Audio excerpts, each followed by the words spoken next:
Gjatë ditëve të fundit është diskutuar se çka ka ndodhur me votat e LDK-s në Vushtre. Pse ka reaguar prokuroria? Pse gazetarët nuk u lanë me hy dje në qendrën e numërimit dhe rezultateve?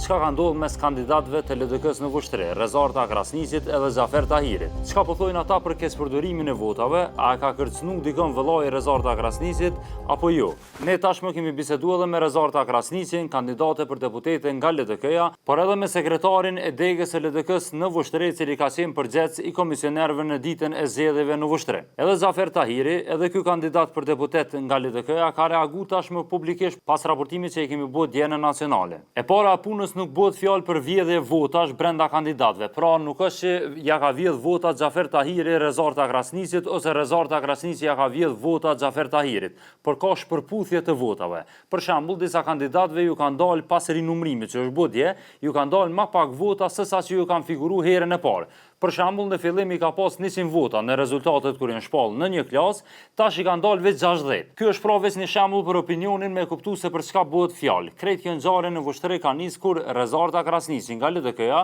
është ankuar në PZAP për votat në Vushtre dhe ka kërkuar rinumërim ose verifikim të kutive pasi që ka dyshuar për parregullsi. Pra ka ngrit dyshime për keqpërdorim të votave brenda LDK-s. PZAP-ja fillimisht e ka refuzuar ankesën e Rezartës, por ajo ka dërguar këtë ankesë edhe në prokurori, e cila i ka vënë të drejtë edhe si rezultati i kësaj dje është bllokuar QNR-ja, nuk është lënë asnjë gazetar me himrena, pasi që janë verifikuar votat e LDK-s në Vushtre. Të paktën ka nis verifikimi.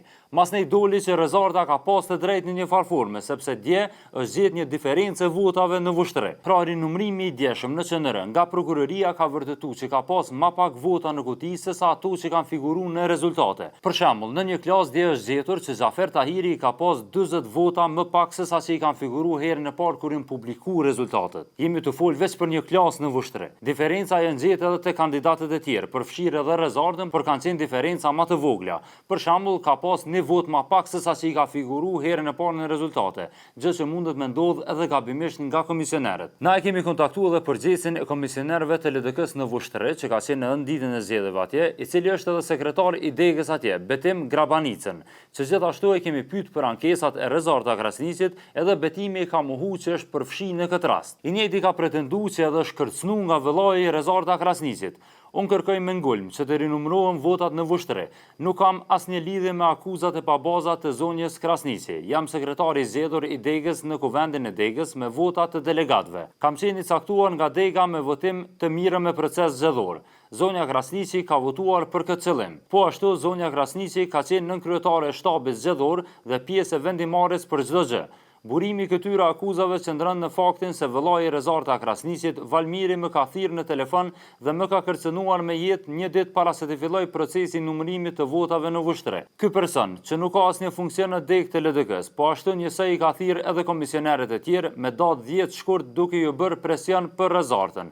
Por ky presion atyre nuk ju ka bërë punë. Unë në konsultim me prokurorinë e shtetit, rastin e kërcënimit e kam lajmëruar në stacionin policor në Vushtre. Qështu ka deklaruar Betimi në një prononcim për Nacionalen, duke drejtuar edhe akuza të rënda ndaj vëllait të Rezarta Krasniqit, të cilin gjithashtu e kemi telefonu, por i njëjti nuk është përgjigj në telefon. Betimin e ka dërguar edhe një SMS që ka thënë se ja ka dërguar vëllait të Rezartës pasi ka folur me të në telefon, edhe pretendon që i njëjti e ka kërcënuar. Në SMS ndër të tjera është Betimi i thot vëllait të Rezartës, vetëm shpresoj që të kam keq kuptuar ose nuk e kam kuptuar drejt pse the atia thej këmbët, jam me komandantin e stacionit policor. Tutje Betimi ka thënë se Rezarta shërbehet me deklaratat e vëllait të një asambleiste të vetëvendosjes në Vushtre dhe deklaratat e shoferit të ish kryetarit të Vushtres nga radhët e PDK-s.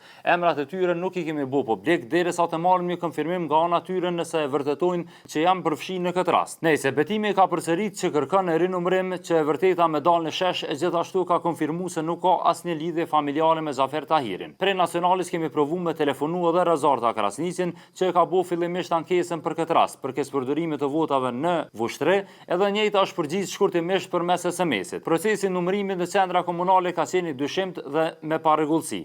Prandaj prokuroria ka vendosur të hetohen kutit dhe të rinumërohen votat e kandidatëve. Nuk kam çfarë të shoj më shumë sepse prokuroria e ka rastin. Ndërkaq për akuzën ndaj vëllait të saj, e njëjta ka thënë se të gjitha këto akuza janë shpifje dhe jo të vërteta. Për këtë ngjarje ka reaguar edhe Xhafer Tahiri përmes një postimi në Facebook ditën e djeshme. Ai ka thënë se drejtësia do të triumfojë, ndërsa ka theksuar se e mirëpret hetimin e prokurorisë për votat në Vushtre. Sa i përket lajmeve ku është përmendur emri i tij, Tahiri ka thënë se s'ka të bëjmë asgjë me to dhe se drejtësia do ta vërtetoj këtë me kohë. Gjatë ditëve në vijim në Nacionali kemi me raportu vazhdimisht rreth asaj çka dyshohet që ka ndodhur me votat e LDK-s në Vushtre. Gjithashtu kemi me pritë edhe konfirmimin e prokurorisë se çka kanë gjetur deri më tani.